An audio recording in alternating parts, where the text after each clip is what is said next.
জল গরম হয়ে গেছে, দিয়ে দেবো পরিমাণ ও স্বাদ মতো নুন,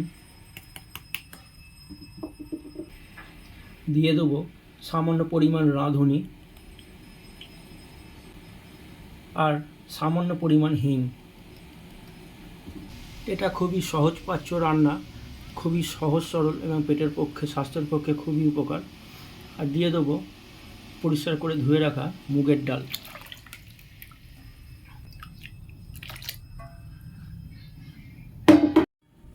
দিয়ে দেবো কেটে ধুয়ে পরিষ্কার করে রাখা কিছু পেঁপে ও আলু।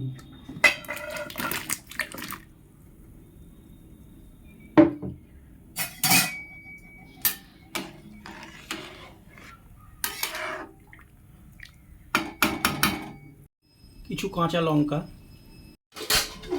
একটা ঢাকা দিয়ে দেবো। গ্যাসের আগুনটা একদম কমিয়ে দেবো।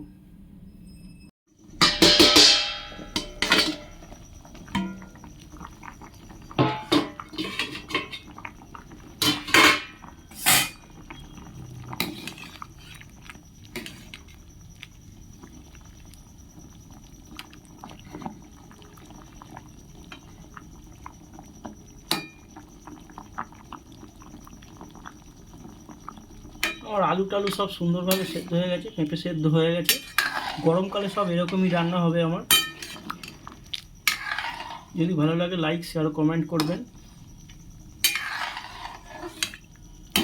আমার সকল দর্শক বন্ধুদের জানাই অসংখ্য ধন্যবাদ।